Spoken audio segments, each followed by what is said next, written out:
নমস্কার বন্ধুরা, আবার চলে এসেছি একটা নতুন রেসিপি নিয়ে আপনাদের সামনে। তো রেসিপিটার নাম হলো ডিম আলুর দম। তো ডিম আলুর দমটা কীরকমভাবে বানাচ্ছি আপনারা দেখুন। এটা আমি সিদ্ধ করে অল্প কেটে কেটে নিয়েছি, আর আলুটাকেও আমি সিদ্ধ করে নিয়েছি। এখন আমি ডিমটা ভেজে নেব। ডিমটা ভাজার জন্য আমি গ্যাসটা বসিয়ে দিব।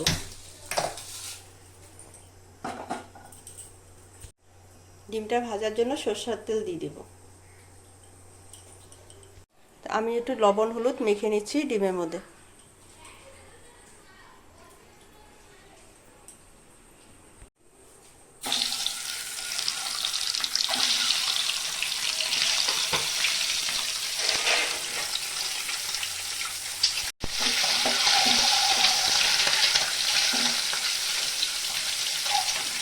ডিমটা লাল করে ভেজে নেব। তো আমি ডিমের মশলা পেস্ট করে নেব। তো মশলার মধ্যে পেঁয়াজ দিব, রসুন দিব, কাঁচা লঙ্কা দিব, আর আদা দিব, একসাথে পেস্ট করে নিব। অল্প জল দিয়ে দিব।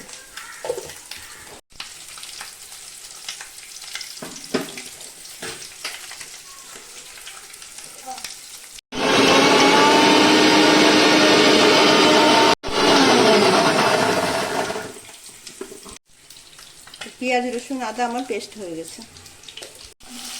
ডিমটা আমার ভাজা হয়ে গেছে, নামিয়ে নেব।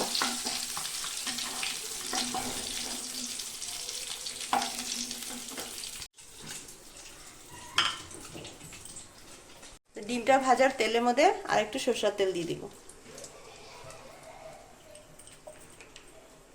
ফোড়নে তেজপাতা আর গোটা গরম মশলা,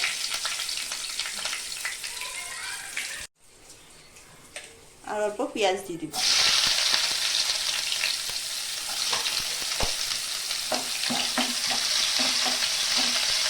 তো পেঁয়াজটা আমার লাল লাল ভাজা হয়ে গেছে।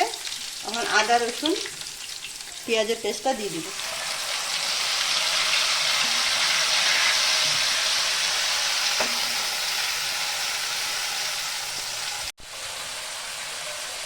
পরিমাণ মতো লবণ দিয়ে দিব, তো হলুদ দিয়ে দিব, জিরা গুঁড়া দিয়ে দিব, ধনিয়া গুঁড়া দিয়ে দিব। রঙের জন্য কাশ্মীরি লঙ্কা গুঁড়া দিয়ে দিব।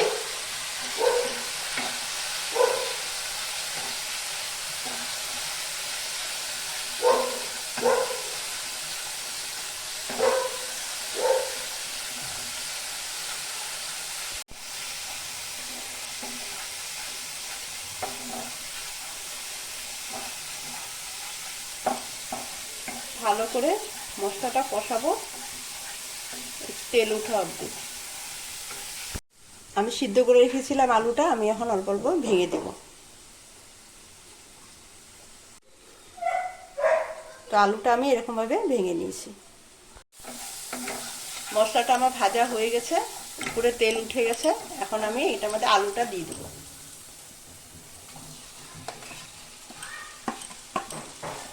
আলুটা দিয়ে আমি আরেকটু ভাজবো।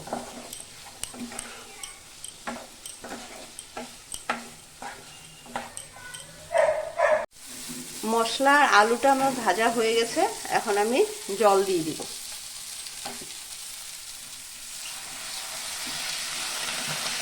বেশি জল দিব না, আন্দাজ মতন দিব, কিন্তু মাছটা মাখা মাখা হবে।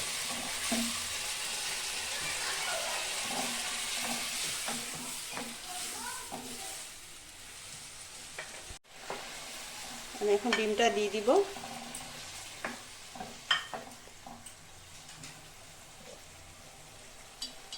5 মিনিট ঢেকে দেব।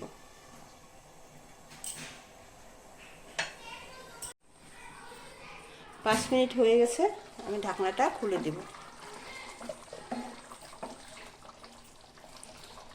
অল্প গরম মশলা দিয়ে দিব।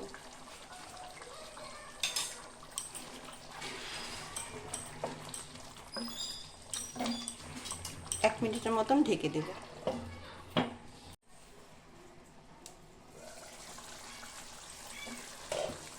তো ডিম আলুর দমটা আমার হয়ে গেছে, এখন আমি নামিয়ে দেব।